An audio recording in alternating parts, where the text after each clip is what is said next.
U-N-I-T-Y, U-N-I-T-Y, that's a unity. U-N-I-T-Y. I don't even think we have an intro. Sure. Little black and infinity. U-N-I-T-Y, U-N-I-T-Y, that's a unity.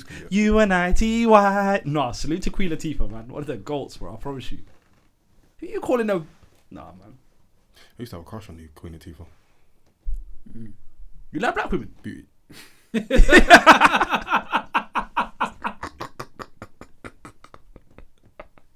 Where did that even come from? And if I buy it, I'm a dickhead.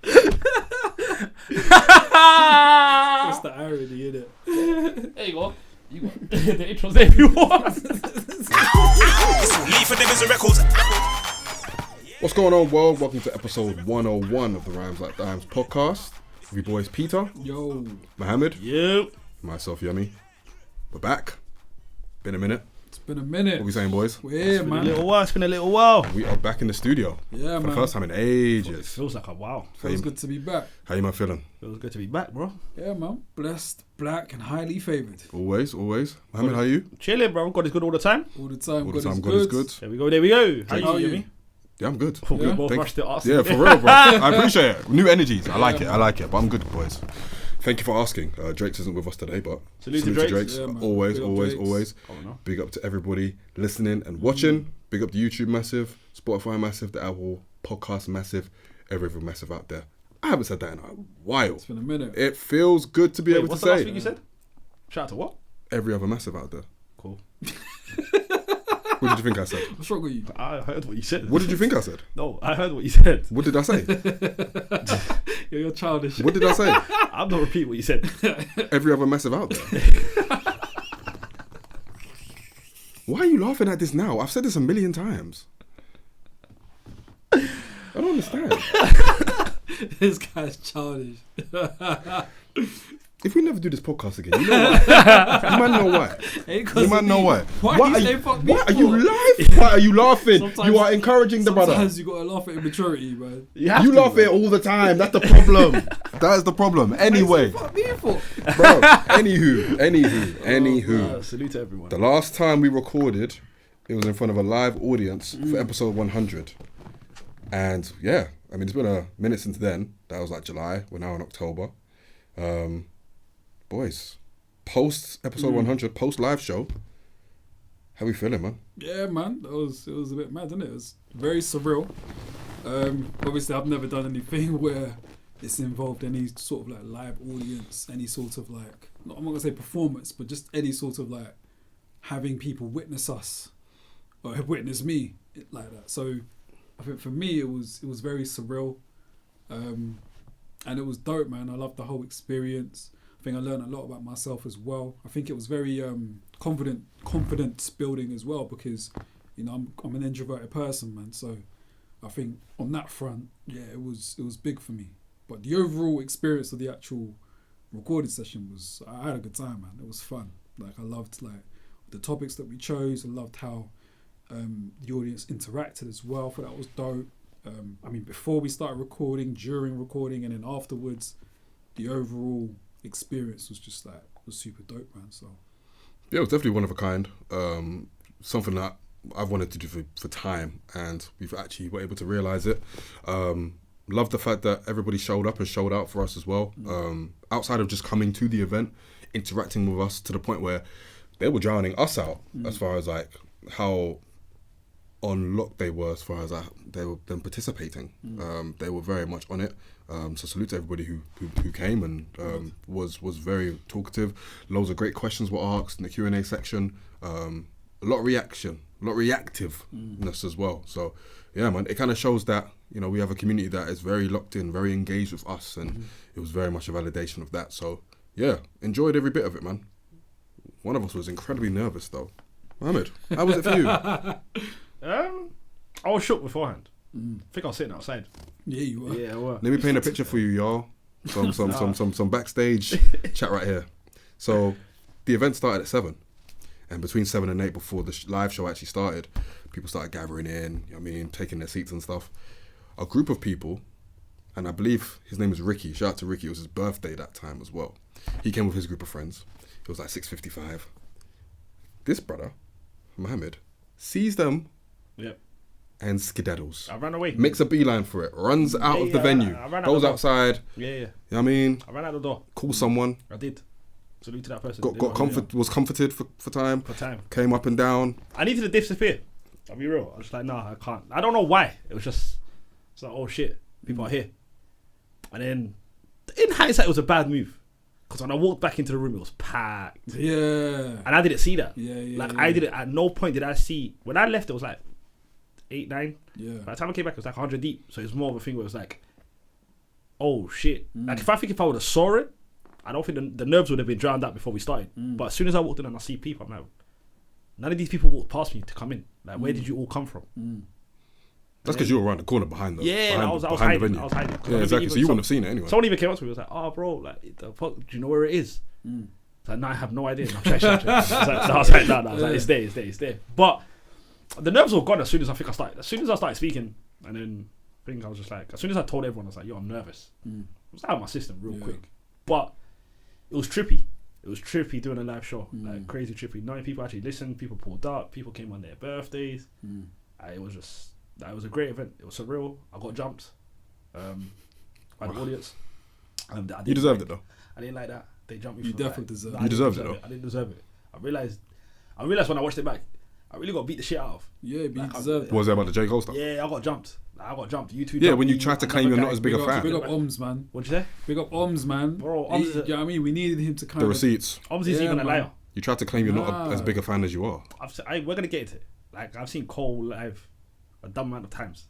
I mean, anyone that listens to the podcast knows how many times you've seen Exactly. J. Cole live, because you say it every so often. Yeah, like, I've seen Joe Cole. I've seen J. Cole live bare times. But yeah, in general, as a live show, it was dope. Like, it was really, really like, thoroughly enjoyed it, man. I'll be real. Like, salute to everyone that pulled up. Honestly, you guys, it's weird saying this because when you hear other people be like, nah, you man made the show. And it's like, you know, when you watch it, like, you're normally the guy that's sitting there, innit? It's like, you know, when you hear people saying, you're like, whatever. Yeah. It really is true. Like, the people that pulled up are the ones, the reason why it went so seamless. Like, they're the ones that pulled in the questions. They were the ones that were interactive. Yeah. They started arguing amongst themselves. Like, it was all around. Got quite rowdy. Yeah, it did. At some point, it was just, I realized the J. Cole, the Drake thing, Kendrick thing, it was like, it's a little war going on outside. Be careful, no man is safe from. It doesn't mean if you're 5'4", 8'1". But like, it was great. It was great. I think it reaffirmed like why I love this genre so much. Do you know what I'm saying? Bro, like, I love this rap shit, bro. Like, honestly, man, like, I couldn't imagine my life without this genre. Obviously, it's just made such an impact on me, man. Just being able to like talk about it with like people that are as passionate as me, if not more passionate, or even just a little bit less passionate. But just being able to engage and talk about it. And there were times when I'm not in the mood to. I think over the years, like, I've become like so jaded as well through like just the poor standard in which people propel certain artists to, innit? But, like, you think? But so yeah, exactly. So like, even with that though, like, it's still nice to come across people that know their stuff in it, and then we can chat about it. And just going back to something you said, Mo, bro, like, don't get it twisted. I was nervous too, even before we started. Like, me and you were naturally. I wasn't as nervous as I thought I would be, and as the room was filling up, I was like, okay, cool. The butterflies are kind of kicking in or whatever. It wasn't until we got up there that's when the nerves hit me, because you know when you pass me the bottle of water, I couldn't open it. You couldn't open it. I remember. I don't know what happened, bro. I was so like nervous, I couldn't open the water. So I was like, I ban this. I can't open the water, so I'm gonna park it. But like, I was nervous too, man. And then like, even like as the show kind of progressed, it took me a minute to kind of find my flow and to warm into it. So I definitely feel you on that. But yeah, I can't wait to do the next one. Neither can I. You know what I'm saying? I can't wait.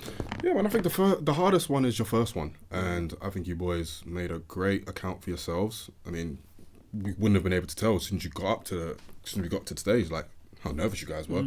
And I think that speaks to the power of, like you say, like, talking about the genre that we love. And I think what I appreciate most from the audience was them getting us to think about certain situations in other ways, in different ways, by way of the kind of questions that they would ask. You know what I mean? So installing that kind of nuance to it all, and kind of making for a more interesting conversation. Because you can obviously speak about Drake, Kendrick, Cole until the cows come home. I mean, look at this brother. Yeah. So, you know, I don't know why I said fuck. It's fine, whatever. But, you know, it's thinking of it in different ways, like, and outside of your own biases or outside your own opinions about someone, that really helps like the culture grow and helps like conversations flourish as well. So I very much appreciate that as well. But yeah, man, it was a good.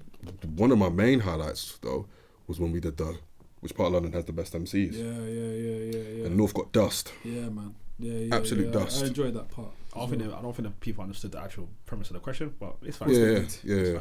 It's funny because we've had lots of guests, especially this year, who've probably said North. For it to be completely flipped on its head. Yeah. To where no one gives a damn. Even to the point where we had to say it again, just in case they didn't hear. Like, yo, guys, North, and then these are the areas that comprise of North. I feel like the crowd went from North though. I feel like there was a lot of South. That doesn't matter. That don't matter. You don't have to be from North to say that North got the best MCs, necessarily. No, but you naturally stand with the side that you're from. No, that's not true. I say East all the time. Yeah, I guess it depends. True, actually. Do you know what I'm saying? So, no, I have no leg to stand on. I don't know about that. I think my favourite part of the show was the Q&A. I Same. think that's the part that I really Same. enjoyed. Like, really getting to interact with like the crowd. That was like my favourite part. Because I had a feeling that the Drake and Kendrick conversations were going to go how they were going to go. But like interacting with the crowd, receiving their questions, and you know, like you said, like kind of like their questions, like sort of poking us in a way where we're able to kind of think about things from another perspective. Yeah, that was dope, man. What was your favourite promo?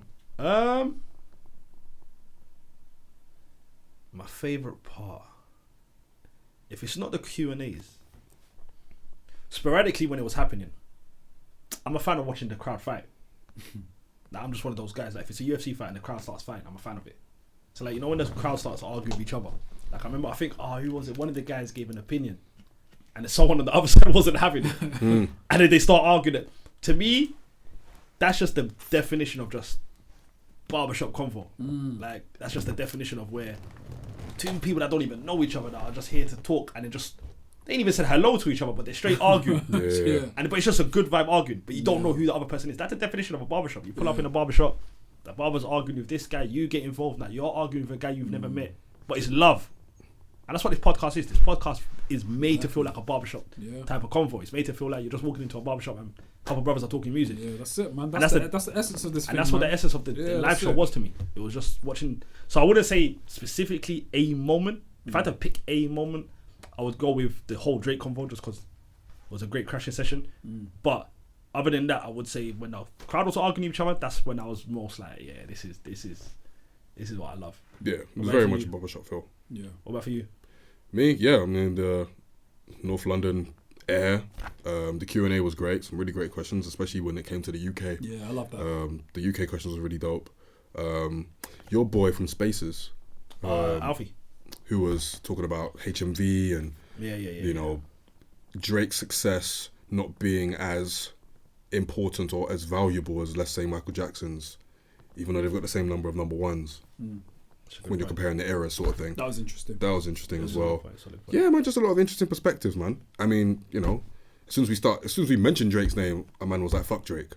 So you already knew the kind of energy that the crowd was on. You know when I heard that, I was like, yeah, this is my people. Yeah. I'm here. This is my people. Would you man do anything differently if you did that night again? Make it longer. Like try to extend the episode by half an hour. I think I would have come on more smoke. For who? Yeah, for everyone. I think You took a... I was peaceful that night, man. I let off a little shot. All you man calling the albums classics after 1 week of listening to it. So But I had way more in the clip. So the next live episode, We'll see how I feel. It Well, might be. It depends where I am in life, man. I could be peaceful. You know what I mean? I guess we've got to do something that makes him want to have smoke. no, he's gonna come back. You know Thanos after the live. He wasn't the same Thanos at Infinity War. The next live show he'll be Infinity War. This one he was when he first found the gauntlet. And then he's like, and then he put the gauntlet on. But we don't know who's putting the gauntlet on. We don't know. Then Infinity War came. Yeah. That's what he'll be. You will find a way to compare life to Marvel. You will find a way. Life, course, it's what do you easy. mean, man? It's very Yeah, man. comparable. It's actually very comparable. I promise you, it's very comparable. Absolutely. See your Thanos next time. Hey, man, we'll see. You might be Thanos in general, but that's another conversation for another day. I don't think there's anything I changed about the show, to be fair. I think it went really well, man. Yeah. I would have made it longer though. Like just the episode, I think I would have obviously couldn't, but I would have just been like, yo, just extend it by like half an hour. Let's just carry on rocking. But hindsight, innit? Yeah. I mean, the things to consider for the next time, right? Because it went quick, but it does naturally, innit? Because it's so interactive, it would go fast. Or maybe even getting someone to perform. We did have a request. Like the night before, we did have a request, and actually the guy came to the show and he asked a really great question about the UK scene. Listen, maybe in the future we have a live performer. Yeah, man. We'll see what happens. Yeah. But no, great time, and listen, when the next one comes, we'll let you guys know. For sure. Definitely be bigger and better. Trying to make it an annual thing, man. Annual. Yeah. Inshallah. Absolutely, man. Every summer. Noted. Oh, that'd be dope. That'd be dope, right? That'd be dope. Yeah, Every summer would be dope. I can't lie. Noted. Yeah, man. Cool. All right, well, again, salute to everybody that came down and salute to everybody that watched, listened. Appreciate it. Appreciate it. And now, 100's out the way. Back to regularly scheduled program. Back to regularly scheduled Back to Back essence. to the grind, yeah, man. Black hoodie season and that. Come on, man. Throw on the trackies. Just get busy now. Got black hoodie on as well, innit? Yeah, man. Obviously, just get back to it, man. I think we've been, taking our foot off the gas a little bit. Gunplay's got a great song called Back to Black. Okay. Great song. Salute to Gunplay. You were saying, Peter? That threw me off completely, bro. Yeah, man. Just getting back to it. That's all. Cool. And get back to it, we will. So we'll move on now to the first topic of the pod today. Before we get on to the first topic, what you remember listening to? What have I been listening to? I'll go first. Yeah, man. You man don't share your taste with me no more, man. Well, yeah, he's going through it. I was gonna say what I've been listening to for the conversation later, but I think I spent the most I spent on Cole in years, like 2 days ago. Yes, 2 days ago, like 2 days ago, and I can tell you exactly how it happened. It was bare weird. Right. I was on the train, going back from work, and it genuinely just came across like this. Randomly, I went back to Spotify give you your top songs of like every year. Yeah. So I must have just went like, let me see what my top songs in 2017 was. So I've gone back to 2017 now, and then it starts playing Lights Please. So I'm listening to Lights Please. Okay. Then I think Too Deep for the intro dropped. I was like, you know what? Let me go back to this guy for 5 minutes. Bro, I think generally, for the last 2 days, I think I've been playing Cole non-stop. Like, when I say non-stop, like, the most I've listened to him... You must have been sleeping a lot. What'd you say? You must have been sleeping a lot. Dozing, like that Shaq meme. Like, if I mock some of your favourites, yeah? You do. You know what? You're right. You're right. The fuck? Because if he decides to wear a helmet... Anyway. So, anyway. Sorry. Kofi. Fairs. Shout out to The Roots. But listen to what I'm saying. None of them wear kufis. Now. They've never worn kufis. You say Blackfoot never slapped one on? Nah, he used to have dreads. So he had a dread hat. I mean, you would know. And Questlove just had the afro. Malik B, he never wore a kufi either, to be honest. Malik B did wear a kufi. No, he didn't. I saw him wear a kufi. Maybe, I don't know. I'm woofing. But yeah, what was exactly. It's the kufi getting my head. What was I saying? I'll be real. Yeah, so like, I genuinely would just want to talk about it briefly later. But I would say the one artist I haven't listened to Cole like this in yonkers. So like, it's been a while, bro. Yeah. It's been a while since I listened. And I think it's a little bit was because of the track he dropped last week. And then just coincidentally, it was Lights Please that started all of this. Like, Lights Please randomly came on. I'm just like, Lights Please. Yeah. Turn off the lights. And I'll be listening to Cole heavy. Is it more recent Cole or is it old Cole? None recent. I'll be real. I didn't go back to like the off season. It was all. I went back to Friday Night Lights, listened to the whole mixtape again. I went back to the warm up, listened to it all over again. I went to Born Sinner, listened to Born Sinner all over again. And I was listening to Forest Hills all over again. Okay. Then I was listening to like his features, like the one where he was like my N word just made Bell with Bass. I was just listening to bare like just old school, because Cole had a period where features now for Cole wasn't the normal for Cole back then. Cole, I would say between 2010 to like 2016, I want to say, he wasn't a feature guy. He had nobody on his album. He had nobody on his albums, and he would do 1 or 2 features every other year. It's only recently, like, I would say the last 5 years, that Cole's been dumping out features like this. So I went back to bare of his old, because it's an influx of Cole that we've got recently, whether it's with Benny, whether it's with Drake, whether it's with Bia, or whether it's with 21, whether it's Little Baby. Cole wasn't that guy when he first started. For the first 5, 6, 7 years of his career, he wasn't. Nobody was on his albums. He's not on your album unless it's an anomaly with like the Big Crit songs or the Bass songs or him and Kendrick swapping tunes. So I would say, yeah, I went back to heavy. Bro, I was rinsing for Friday Night Lights. Like, I was listening to Friday Night Lights heavy for a while. So, yeah, I would say the one artist, and normally, I haven't listened to Cole like this in a long time. I don't think the last time I came to you and go, I've been listening to Cole. It's been a while. Since I've listened to Cole like this. I'm going to be real. I think this might be the first time I admit it. Yo, Cole really let me down. I think during this beef, I forgot how much of a Cole fan I was. Or I am. Let me not say was, because even when I say I was, I don't want it to sound like I'm not a fan of Cole anymore. I'm a big fan of Cole. I've seen Cole live 5-6 times. 6 times. See, I've got a bad habit. Yeah, he's not letting you get away with that. I went to go see. I was at Dollar in a Dream. I was at For Your Eyes Only. I was at Born Sinner. I was at Forest Hills Drive and 2 Wireless shows. Yeah, so 6 shows. I've seen Cole live 6 times. I think this beef. I think I forgot how much of a fan I am of Cole. Like early Cole, whether you might like it or not, because I know you man are haters, especially you over there. Like you man are just haters. Early Cole was different to me, man. Like Born Sinner Cole, Friday Night Lights is an amazing. It's one of my favorite mixtapes ever. Like ever. Too Deep for the Intro is one of my favorite intros ever. Born Sinner is one of my favorite projects of the last decade. I don't think it's a classic. I'm not saying it is. I'm just saying personal favorites. Born Sinner is that's my favorite Cole album out of them all. Like, I'm so disappointed because I feel this beef has just changed. I didn't deep how much it's changed me until I've taken a step back and I went back to Cole and I'm like, nah, man, you're different. Well, what are you disappointed in? The Drake Kendrick beef. The Drake Kendrick thing. Clarity, like it's changed everything. Even with the last song. The last song I was listening to it and I'm like, bro, don't be a hypocrite. Port Antonio. Yeah, like don't be a hypocrite. On the song, the guy, I remember at one point he was like, oh, like both my brothers died, I got their blood on me. I could have won the war, but I had to spare people because I saw where it was going. Shut up, man. Like, you jumped out the window, you cussed my man, you took it back, and I don't even want to talk about the beef because it's been so old. But he just made a track last week. But this whole holier than thou act. Obviously, like, I was gonna get involved, but like I didn't want to do all of what they were doing. Bro, don't do that. Like, don't do that. Like, I don't know how I view J. Cole. I'll be so real. I don't know how I view J. Cole in this current climate. J. Cole's still one of my favorites. J. Cole's gonna be one of my favorites. Like, he's always gonna be one of my favorites. I still think he's the second best of this new generation. I'm gonna stand on that forever. But it's such a humbling experience when you go back to Cole and I can't put in my mind how I used to feel about Cole before this beef. And that's when I know it got scary.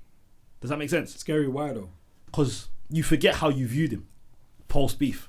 Does that make sense? And it's a little bit scary, but it's like, yo, how was I feeling before this little incident here? Because this incident changed a lot. Like, it changed everyone's dynamics. It just changed, like, come on, man, this is... But what's it really changed for Cole though? Like, I understand where people... It changed the way you speak.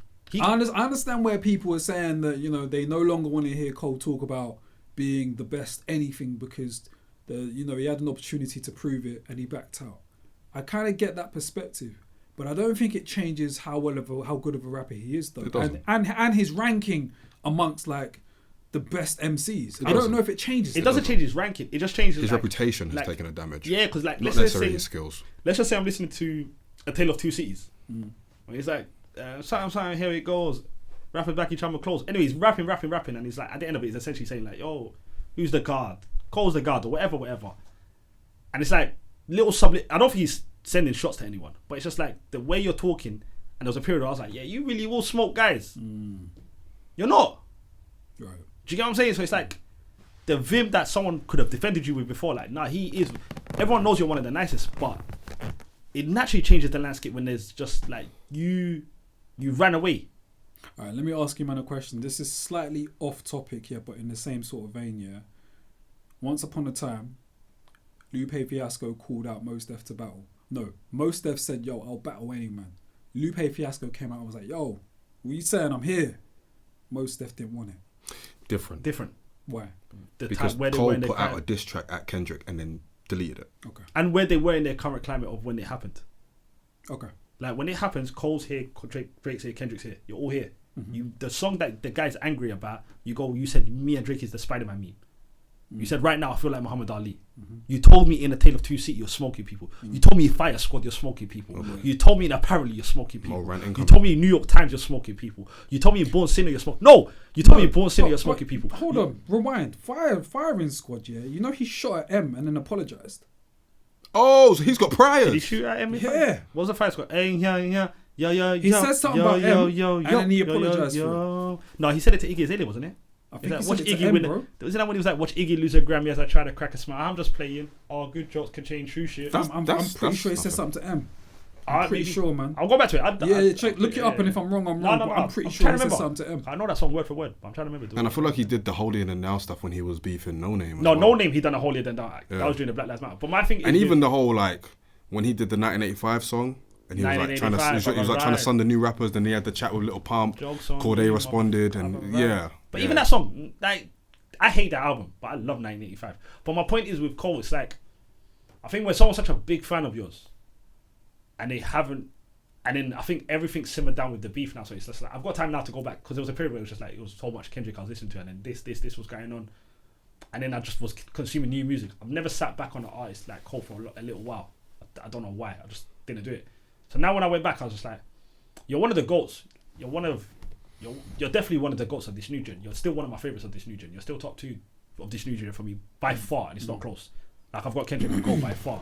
It's just, it's disappointment factor, innit? But it's like, like... The more we talk about Cole, the more I think he is so inconsistent in a lot of different ways.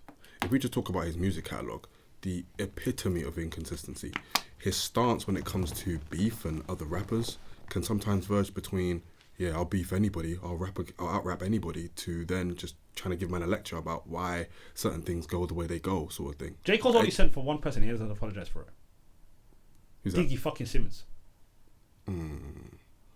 Double XL freshman, Diggy Simmons. Double XL freshman, Diggy and Simmons. Diggy smoked him. When I think it was like, who am I beefing? What do you say?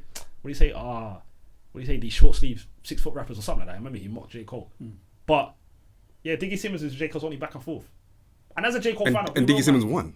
Diggy Simmons won, in my opinion. I remember J. Cole had a bar where he was like, yo, essentially saying he hit Diggy's sister. Oh, Mohammed, you're going to make me hate this, bro, you know. Cole didn't send for Diggy. What are you talking about? He didn't send for Diggy. I didn't say he sent for Diggy.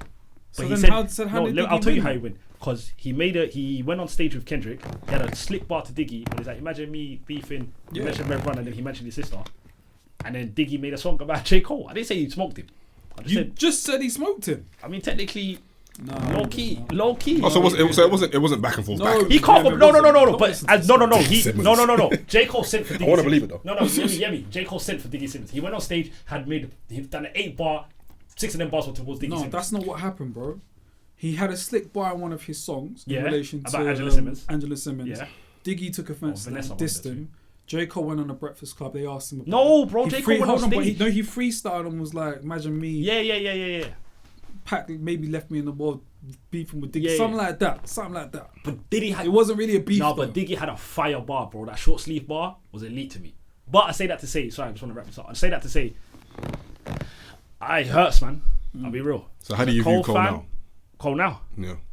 I'll be real with you. When I was listening to Cole on Friday... When I was listening to Friday Night Lights, I was like, yeah, this guy's cold, man.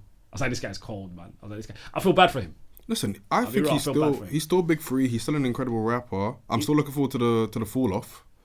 Words have power. What do you mean? Words have power. J. Cole's been calling his album The Fall Off for the last year. And you can't tell me words don't have power. You can't tell me you've been calling your album The Fall Off. And then something like this happens. Bro, words have power, bro. You watch out with what you call your albums and what you're putting out into the world. I'm being so serious. But also just think about what you're going to do before you do it. Like, if we talk about the Kendrick beef and 7 Minute Drill and everything, all of the mental anguish that you said you had flipping gone through on that stage at the Dreamville Festival, step back, take a second, stop listening to your North Carolina brothers and actually consider whether this is worth it before you then start going on an apology tour and now on flipping Port Antonio talking about, Don't take the moral high ground, man. Wait, let me play. Don't take the moral high ground. Let me flip it for you, man. Yeah, don't play devil's advocate. Shame the devil. No. Is he not allowed to? Are people not allowed to reconsider certain things and take it back? We often in life say things all the time that we're like, you know what? I shouldn't have said that. Or I shouldn't have done that. The only difference is Cole's in the public. That's a fact. That's not the only difference. Why is it any different for rappers? Can I tell you why it's different? It's fine. If J. Cole made a song and comes out and apologizes, cool, you know what? Maybe you felt bad. We're adults. It is what it is. Don't make a song and take the moral high ground now and act like you're above this. Of like, I saw this was going on now that I can't be involved. What'd you say? Because he's not. Because he did it. Exactly. Don't take the moral high ground. It's like, this is too much. I saw where these men were going. I've got their blood. Why can't he take that stance? Because, bro, you can't. you know what this is. Don't take the moral high ground and act like rap beef like you're superior to rap beef. It's rap beef. Is he saying he's superior to rap beef? He was saying like, yo, people are playing with bots, getting messy, spreading rumours that I'm above this. They've got their blood on me. I'm here. Like, come on, man. Like, you sent for him. You sent out a diss track. Like, and it wasn't good. You was there for 7 minutes. And let's be honest, what J. Cole done was nasty. J. Cole let that sit there for a week, done the streaming numbers, and then deleted it. So it's like, you're messy. Imagine if the public perception of that song was that he killed Kendrick, he did this, he did that. Do you think he would have gone on that stage and apologized, or do you think he would have carried that shit on? And do you know what it gets? You know what I'm saying? Do you know what it gets awkward for me? I don't think I didn't have an issue with the apology. I think you were there, like, I had an issue with that, but I wasn't actively like, he's wet. I wasn't doing all of that. I was just like, you know what? Maybe what really rattled me was Port Antonio. That's what really rattled me, because it's like, yo, you're acting like you've taken a stance that's just like, I didn't want to do this. This is just too messy. Don't do that. You engaged. Like, But isn't that what he did though? What? He did take a stance and was like, yo, nah, I'm out. No, he did. No, he said I'm out. But if he would have left it out and just kept it pushing, that's fine with me. But doing this whole, Drake, I still got love for you. Like, I don't care. And it's like, yo, I've got their blood on me. Like, I saw where this was going. I didn't want to get involved. People, that man, them are now. People are paying Twitter bots to get the likes of their beef. Like, come on, man, don't do. Now you're spreading rumors. Because like, look, in the song, I don't know if you've heard Paul Antonio. Yeah, I heard it. Yeah. There's a bit he goes, you're paying for Twitter, you're paying for bots and something. It's like, put a name on it, because now you're making it out like Kendrick is paying for bots to like not like us. You're doing weird stuff. Like, you're being very, very weird about the way you're angling your next move. Yeah. Like, listen to Paul Antonio, you understand what I'm saying? When he takes a moral authority on this, like, I can't do this. I'm above this. It's like, bro, like. I'm gonna listen to it right now. Actually, can we do that? Can we get a live reaction? Yeah. So, Peter's about to listen to Port Antonio, and he's going to let us know his thoughts in real time. All right. Peter just listened to Port Antonio, so these are his live reactions. Bro, that brother always rapping superbly. Bro, rapping his arse off, isn't it? That brother was rapping superbly, bro. Oh my lord. But bro, I'm not gonna lie to you, man. I think I disagree with your stance. Nah, man. I think I do, man. I don't hear someone that's rapping from the perspective of being above this beef, man. I don't get that, man. I feel like he's kind of explaining his train of thought as to why he bowed out. Whether we agree with it is another conversation. But I hear someone that's quite humble in how they're responding to the criticism that they've gotten from not engaging. I think he's like answering all the criticisms that have been levied his way following that.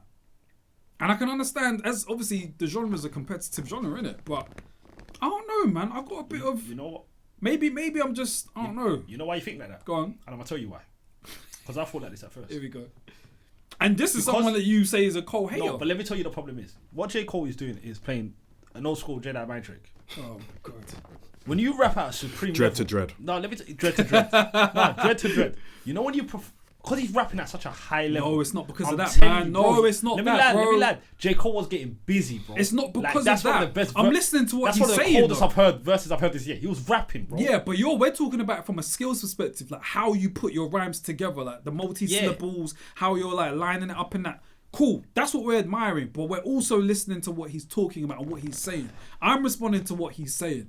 I'm applauding how superbly he was rapping based on the flows I'm hearing, how he's rhyming his words, the amount of words that he's rhyming and stuff.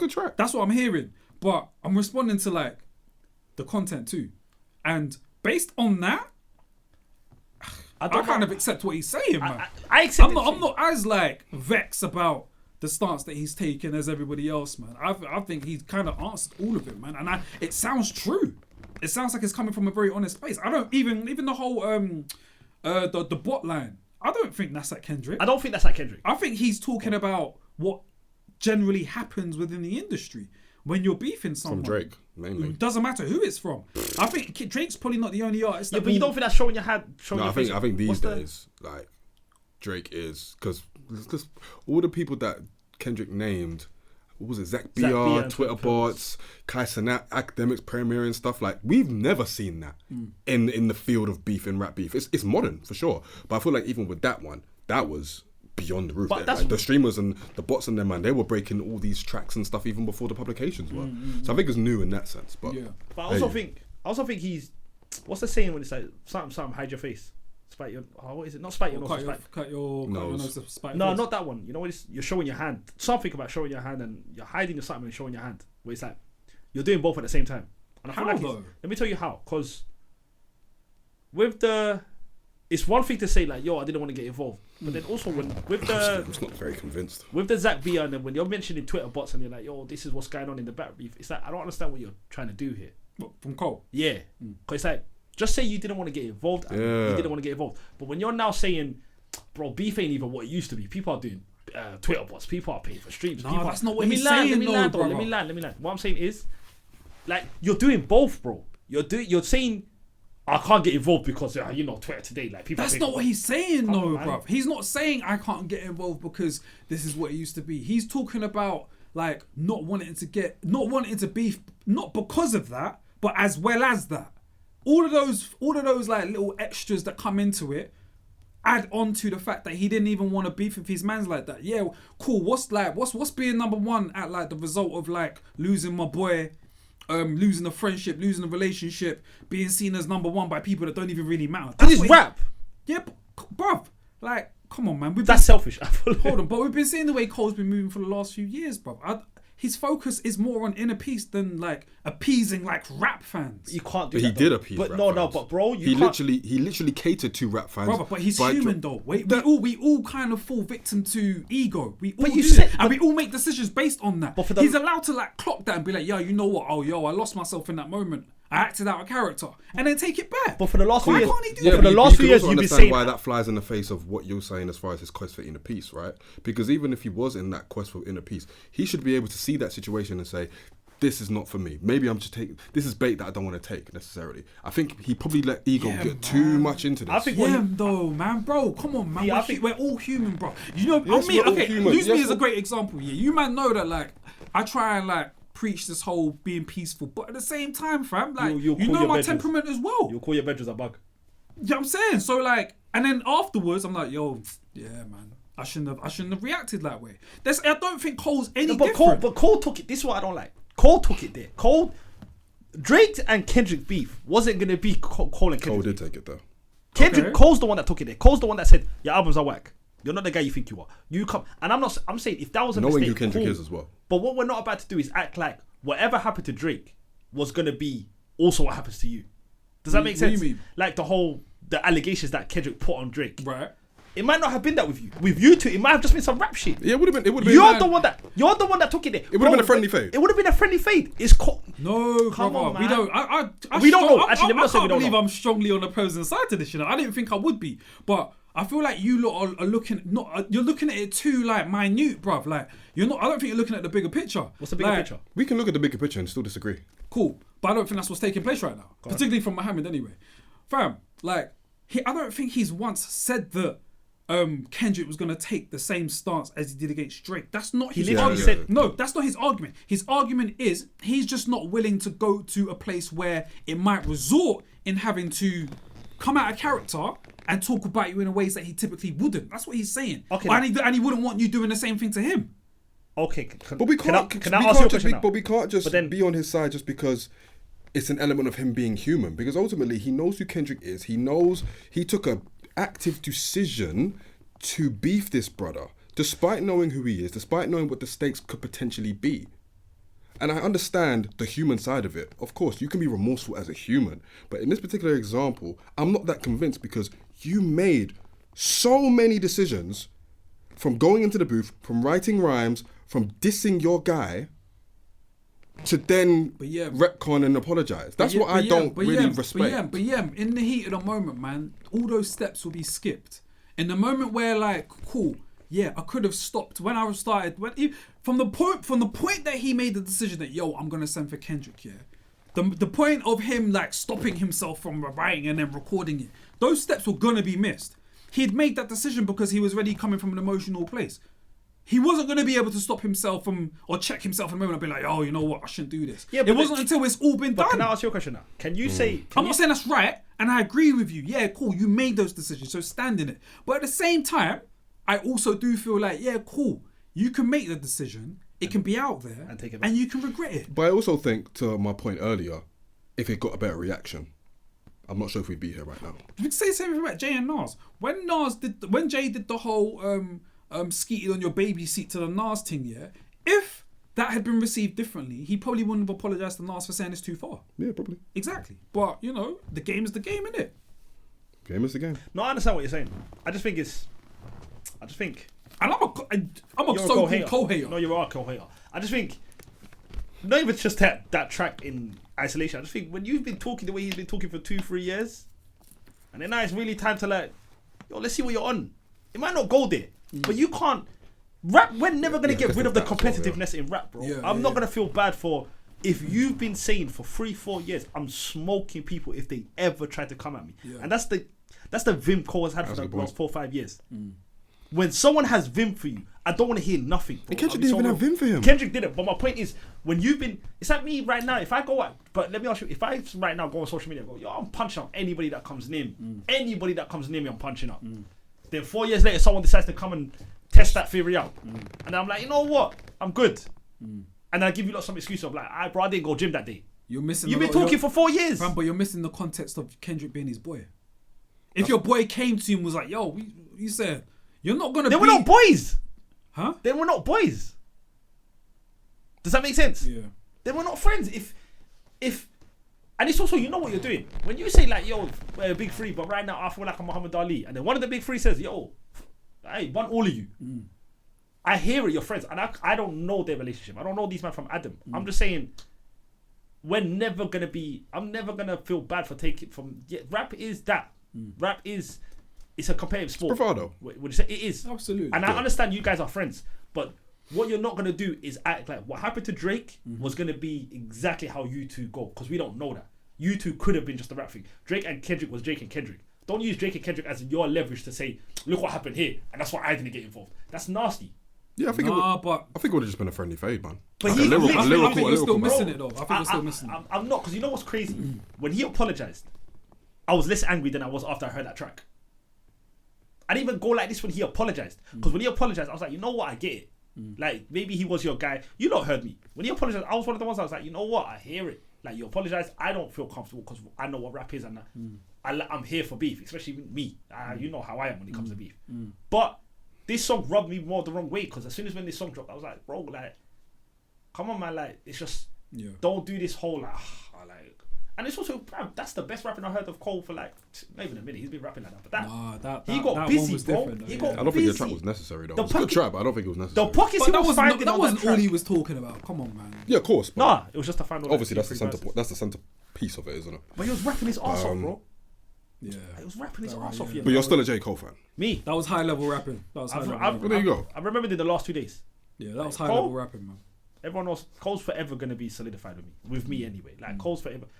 This is just one of those things in hip hop that when we're talking about this 15, 20 years from now, this point is always going to come. I guess ultimately, it's unfair. It's unfortunate.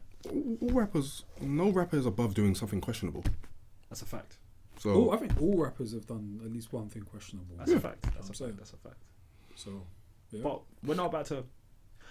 No one's ever going to make me feel bad for wanting beef in my goats, in like the elites. I think it's that sport, bro. Go head to head. Let's just see who's better. Yeah. If Drake and Kendrick go out of bounds, you can't be a goat, though. Yeah, but you can't be. I don't think so. You can't be scared. You can't be scared of combat. I'm so sorry. You can't, man. You can't. I think he already is a great. He will just never be seen as the great. Yeah, that's literally what it is. Yeah. That conversation's done now. That conversation. But he even said it. He goes, what did he say? He was like, I'm finally free. He's like, you robbed me from my spot. I'm finally free. In that same song. So it's. Oh yeah, he's at peace. Yeah, he's at peace now. But I hope he continues to be at peace and doesn't fly the handle again. It's unfortunate, man. But I just want to end it with Cole. Yeah, man. I think the last 2-3 days reminded me, like, yeah, Cole's. It was just a little break man needed. But Cole, yeah, man. I can't lie. I still know all the words to like 80% of his discography. So yeah, what have you been listening to? So yeah, 50 minutes in. I've listened to a fair bit, man. Over the last couple of weeks. Listening to Tay Jordan. Brother.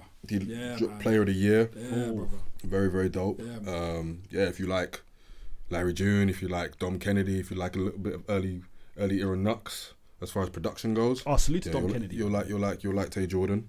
Listen to The Alchemist, the Genuine Articulate. Yeah, it was cool. The last 2 tracks were my faves. But yeah, salute to the Alchemist every time. I listened to Lord Apex, friend of the pod, and Elif Beats, Where's Your Feet? Short 5-track EP, really dope. Kofi Stone, a man after God's own heart. Salute to Kofi Stone. Yeah, salute to Kofi. Listen. Woo! Yeah, that album. It's one of them ones. It's one of them ones for 2024, man. I'm telling you. Listening to Alexa Moore as well. Yeah. She dropped a project, Forward Ever. Very, very sick. Tommy Richmond, Coyote, which was cool. And I can't stand him. He's cool. I don't like him. Man. I don't like the fact that he submitted his tunes for best rap song after he said it's not a rap song. He said he's not. He goes, I'm not a rapper as well. I mean, he's not a rapper, so how the hell does that even work? But whatever. And Meta, she's a R&B singer that Nee put me onto. We actually saw her at All Points East before she got drowned out by Thundercat. She dropped a project called Endless Night, produced by K Tronado. It's very good. Salute. What have I been listening to? I've been listening to Kofi Stone's album. I think that's one of the best albums I've listened to this year. Like from back to front, front to back, it's super, super, super good. I've been listening to Willie the Kid's new album with V Don called Deutsch Marks 4. High level rapping. I really enjoyed it. I've been listening to Earth, Wind and Fire's album called Spirit, which is just man. Yeah, that's Spirit. Different frequencies right there, man. What else have I been listening to? I've been listening to Tay Jordan as well. Thanks for Yemi for putting me on. He's wavy, man. That's my sort of rap, man. I love that, like, just that G'd up, like, pimped out, laid back. Do you know what I mean? With like luscious instrumentals, man. Just talking that shit, man. And you're from London? Oh yeah, man. South as well. Yeah, so he's hard, man. I rate him a lot. I think that might be it, man. There's some albums I still need to get to. Bilal dropped a new album I haven't gotten to. Jazz Harris dropped an album I haven't gotten to. Car's album, Rest in Peace Car, by the way. Rest in Peace Car. Oh man, I was so shocked to hear that, man. Yeah, man. Oh my god, yeah, that's crazy. Early man. 50s. I was so shocked, bro. We're losing too many rappers at that age, man. It's crazy. Black man. Rob, DMX, Car. Yeah, man. It's too much, man.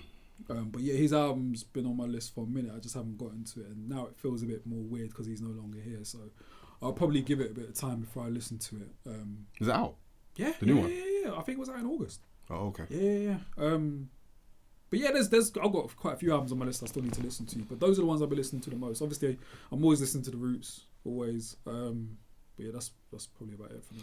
We went to Kofi Stone's listening party for his new album, and PR head bopping. If head bopping was an Olympic sport, you know when I love a song, man. If head bopping and Screwface was an Olympic sport, then yeah, P would be first in those physical categories. No, that album is fire, bro. Kofi's he's easily one of the best rappers in the UK, man. Like he just raps extremely well, man. It's sometimes it's a joke. Like how well this brother flows and puts these words together. It's just insane, man. Like King David flow. Like oh my lord, yo, man. I love this rap shit, man. Honestly, bro. Yeah, if there's one song you take away from this episode, Kofi Stone, King David flow. Crazy, man. Crazy, bro. If you like boom bap, if you like multisyllabic, you know what I'm saying? Double time flows. Yeah, man. Yeah, Kofi's the guy, man. For sure. And then we weaving in like, the Beanie Man interpolation as well. Yep. Oh yeah, man. Yep, yeah, heads high, killing with the flow. You know what I'm saying? I hear it, man. Yeah, man. Sweet.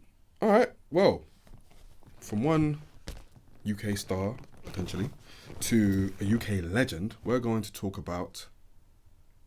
Well, it's been 20 years. Crack your skull!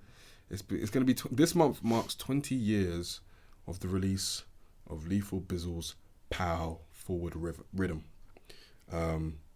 Released in October 2004. And it is easily one of the most consequential, impactful grime songs of all time, especially during a time where grime was on the come up. You know what I mean? Dizzy was doing his thing, Wiley was doing his thing. The scene was just in full flow. Channel U was at its prime. It was a time, man. We were like what, late or early teens. Yeah.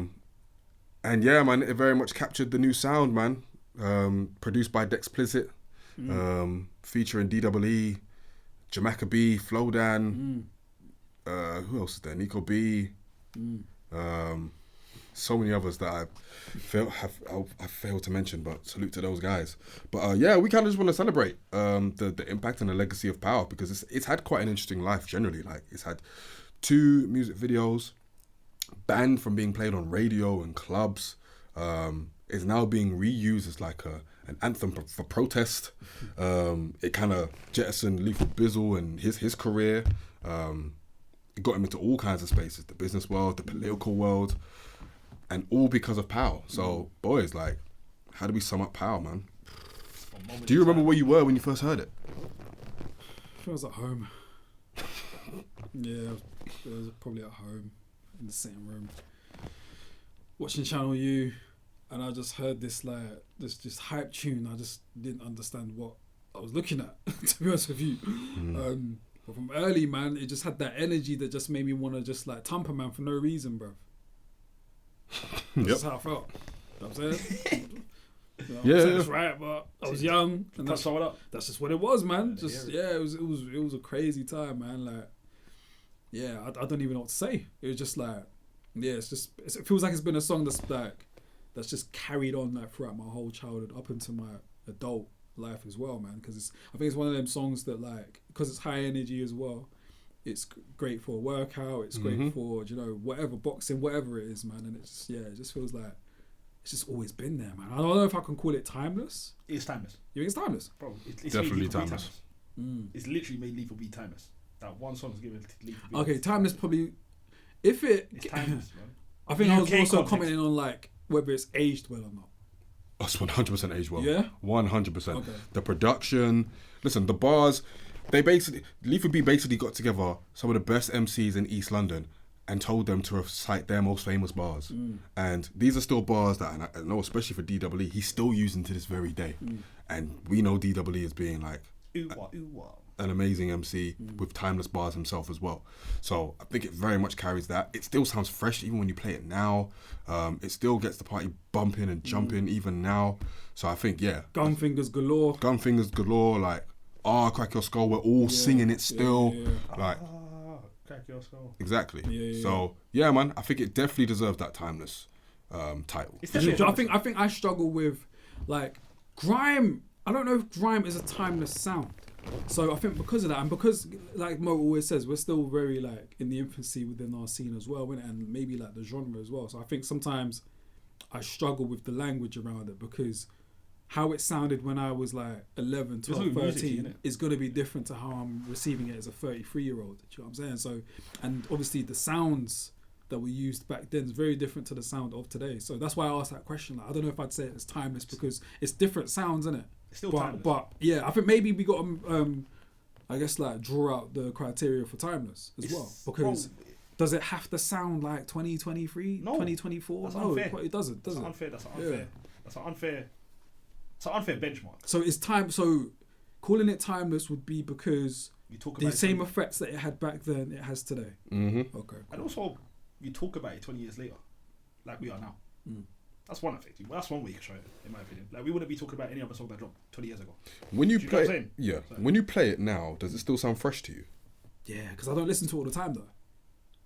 Then But it does take me back to, yeah, man, when I was like younger. I think that is the very definition of timeless. From the music video to, I think they made a remix, 10 years later? Was it 10 years later? Something like that. 2011. Yeah. Well, they actually made a couple remixes. There was a remix in 2006. I think it was called PAL 2. And then there was PAL 2011. Yeah, 2011. So it's like, to me, the only reason why I give it timeless is because I don't think Lethal B needed to do anything else. Obviously he did, it's Lethal B. Yeah. But like, I don't think he needs He's done to a lot, though. Like, he's done a lot. Lethal B is, We need an episode on Lethal B. yeah, like hopefully with him here. That'd be great, innit? But yeah, like Lethal B is, Because I feel like he's one of them legends. he's a permanent stature here. Yeah, He's a man. stature, he's Yeah. a staple. He's a staple. But that song there, bro, I just remember growing up and then my brother rinsing it. I remember my brother rinsing it in my household when I was a youth, like damn loud. And then it's weird. I remember my mate hated it. I remember Aaron couldn't stand Pow, and I loved it. My brother used to play it in the house. It was funny, but that song there that's one of the ones. Like if you ever sit down and you go through UK music history, that's there. Like, you can't skip that. It's a moment. That's As you right. said. It's a moment. It was a moment in time, and it was also, it must probably opened a lot of gates that we will never know. it most probably did open up a lot of gates. Open up a lot of doors, man. Yeah, that we will never know where it opened up. I think Lethal B might be the only one that can explain it. But like, it opened up so many doors that we wouldn't know. The fact that they banned it, and this is only what 2003, 2002, 2004. yeah, 2004. So it's like that's not even long ago. That was 20 years ago. But even just from like a sonic perspective though, man, like it was just unlike anything that There was so much going on. Just unlike anything I'd ever heard at that time, man. Like just the way he was able to like amalgamate like the flows to like precision, and then like the hype thing as well. Like that's not easy thing to do, man, where you are able to kind of like produce a song like that. Do you get what I'm saying? Like even as far as like lyrical performances and just like how your cadence sounds on it, man, and then like energy as well. That needs to be like studied a bit more. Do you know what I'm saying? And everybody's flow was different. Everybody brought a different flavour. Whether it was, you know, flow down a Jamaica beat with the kind of Caribbean essence, whether it was like Aussie B. Yeah, with the aggression, like Lethal B being a bit more smooth with it. D double just doing D double things. You know, Sai's brother is nicknamed after Aussie B. We call him Aussie. Is it? Yeah. That's mad, isn't it? And random as fuck, right? That's hilarious. Is that off the strength of Pow? Yeah. See? Yeah. There you Fire go. Crew. Yeah. There you go. Yeah, man. There you go. But yeah, man, listen, Pow is... When you think about grime, when you think about the timeline of grime, like that is a moment. Like that is like a fork in the road. Like you have Dizzy, Boy in the Corner, him winning the Mercury Prize. You have Wiley making tunes like Eskimo and all of that. You have Lethal Bizzle dropping Pow. You know what I mean? You have... It's kind of like a Mount Rushmore moment. And it kind of shows the power of how far grime can travel. Because it came out, Lethal B released it independently, it then got signed, got re-released, new video, and I think around Christmas time, I think it charted in like near enough to the top 10 of the singles chart. So it was commercially successful as well, outside of just being like culturally impactful. So I think it covers so many bases as a song and as a movement and what grime represented generally, that it's undeniable, man. It's absolutely undeniable. Yeah, it's a staple, man. It's a classic. It's timeless. And I think like huge respect has to go for Lethal B for like not being a one-hit wonder as well, man, because he was able to actually build like a relatively long sustained career following that. And considering the fact that that's probably his biggest song, Yeah. you would say that's his biggest song. Yeah. What about Festa Skank? Are we talking commercially or are we talking like overall? Pow's his biggest Culturally. Culturally, Pow's- Pow. Culturally, yes, Pow. Pow by Nah, far. it's not even close. But even commercially, I don't know then. Commercially, I mean, it'll be up there. I think Yeah. maybe Festa did better. Okay. Rari Workout, things like that. Yeah, yeah, Maybe even Pow 2011 did Festa better too. definitely- I think Festa definitely did better. Yeah. Okay, but yeah, I mean that just adds to my longevity argument with Lethal B, man. Like, so yeah, I think huge respect like must go to him in that respect, and I think he's one of the ones that I don't think his longevity is spoken about enough, man. Because there's not many rappers from that era that were able to sustain a career as long as he has and still have hits after a certain point. It feels like he's had a hit in like every era of like the grime evolution, and I don't know if that's been like spoken about. Yeah, I think like you say, his longevity is definitely something to be noted. Whether it's like, you know, Pow or like, you know, Channel U after hour classics like Suck on the Breast. Okay. Or whether it's like It's a shame. It's a shame. Yeah. Do you know what I'm saying? Like he's wherever it is, man. Rari He's Workout, got- Power yeah, 2011. Yeah, man. There's There's a bass one I feel like we're forgetting. there probably is, to be There's fair. a bass one we was arguing it before. I don't remember what it was though. Do we say Festa? Yeah, but I don't know if there's another bass one, but sorry. Dench. Shout out to Emmanuel from. And the Shout out to Emmanuel. And the fact that he's been able to pivot as well to become quite a successful businessman And a TV personality. and a TV personality. And he's giving me. Cenas was shouting out Lethal B. Lethal B's giving me one of my favourite diss tracks I've ever heard from the UK. When he made a diss track to N-Dubs and he quickly freestyled over the Tarzan. It was either Tarzan or No Regrets. And he Spaceships. You know that Tinchy Strident thing song? Dappy. He made a quick freestyle. I remember like 2015 times, 2016. And he sent for Dappy. And it's one of my favourite diss tracks ever just because of the way it's funny. Dappy. So yeah, salute to Lethal. Yeah. But in terms of Pow, solidified, man. Yeah, Hall of Fame song. Yeah, man. Absolutely. And we're also forgetting like Oi as well. Like so he's got Oi and Pow, and they're within a year of each other. Hey, who's that body for me? So not only did he help garage turned to grime, he also gave us a grime track for the ages as well. So yeah, man. I mean, we can't be more positive. We can't be more positive about Power if we tried, man. Yeah. I mean, it's crazy. What are you guys' favorite verses? Oh, crack your skull. And it's not close, by the way. It's actually not close. I'm sorry, it's not. Okay. That what, bro? Nah, man. Yeah, that's probably the one that grabbed my attention straight away. Who's got your favorite verse in the 2011 one? I don't know if I've heard the 2011 one, you know.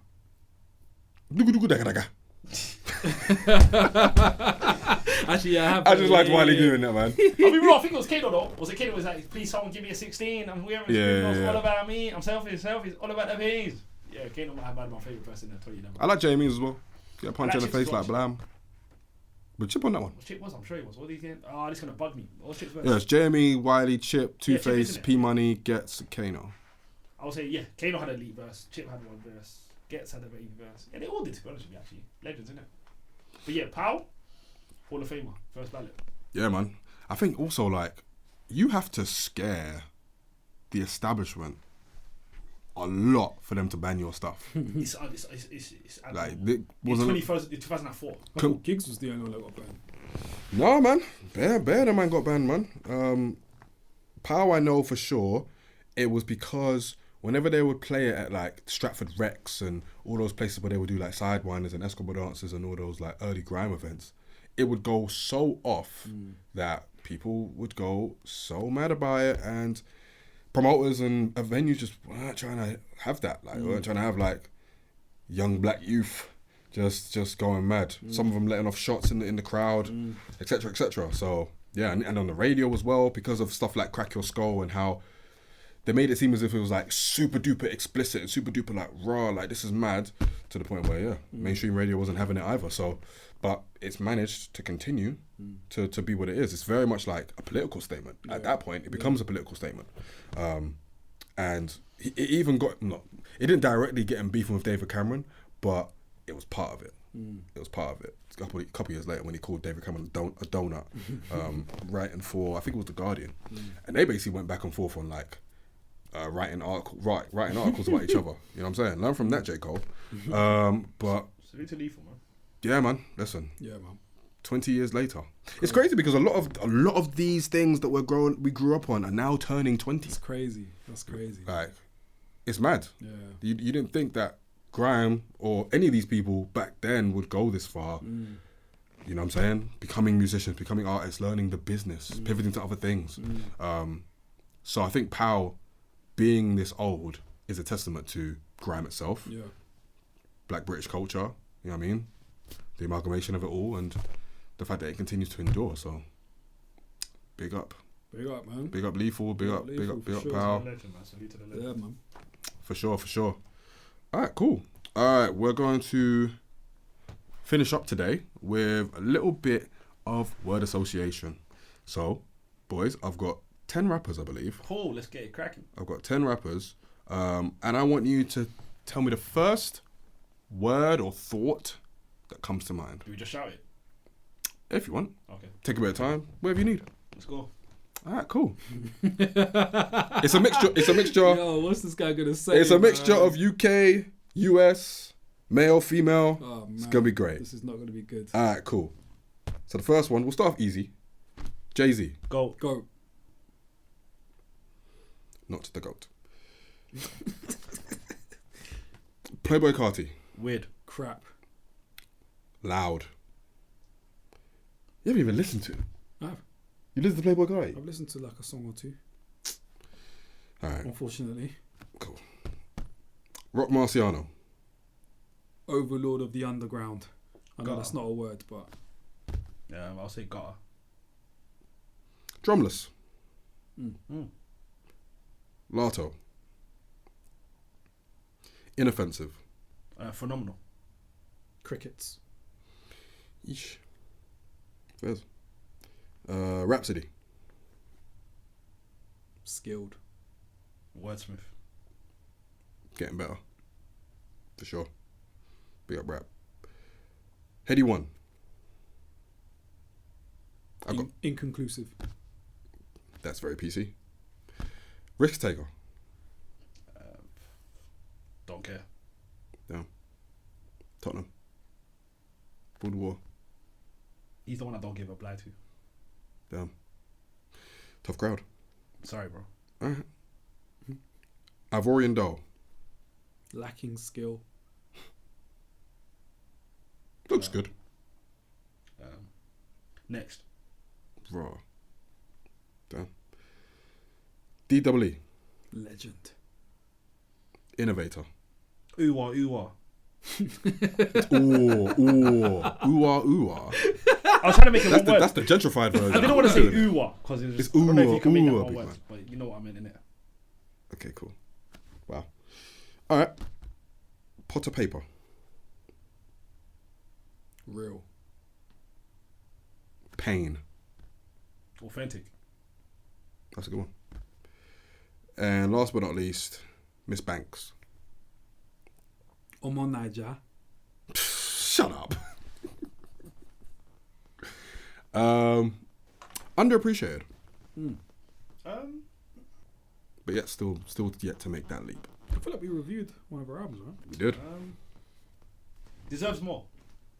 Definitely deserves more. I'll say deserves more. 100%. Can you throw some more rappers out? I'm actually doing Yeah, man. Please don't stop. Just think okay, think of some off the top. Random. Mac Miller. Man. Talented. Super talented. Real. Interesting. He was real. He was real to a T. Real to his experiences, for sure. The way he jokes about it, the way he was as a person, everything about him was just real to me. Because you knew him as a person. No, but you know what I mean. Like, you know his interviews and stuff. Like he just seemed authentic.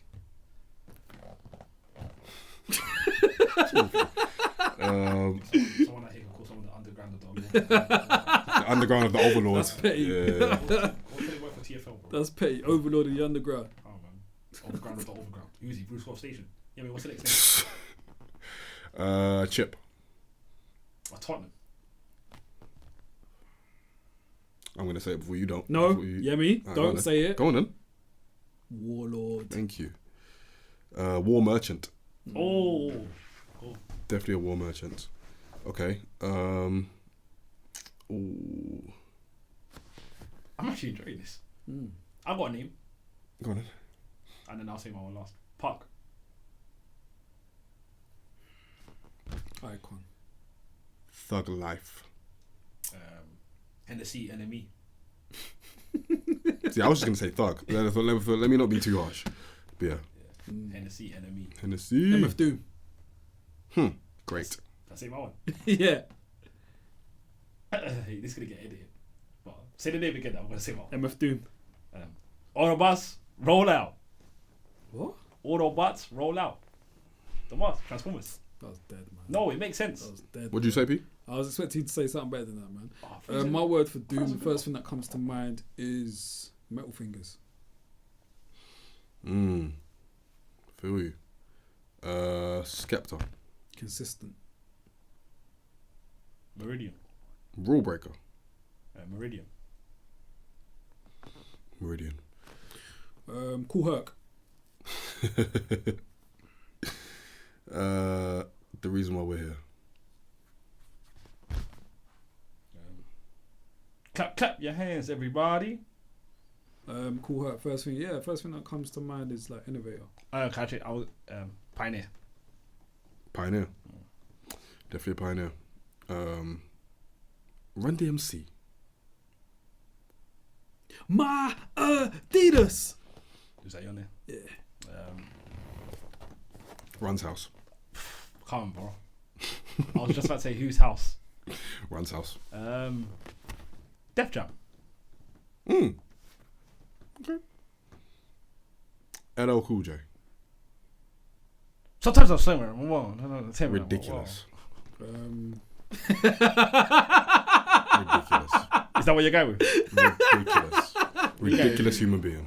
Original GOAT, man. This guy put chocolate syrup on a woman's shoe and just licked it. He's a ridiculous human. What do you say, MP? Original GOAT. I'm gonna go with Kangol. Original goal. Interesting. Yeah, because he's the first one that Oh, coined yeah, that yeah, time, innit? Yeah. I'll go with Kangol. Eminem.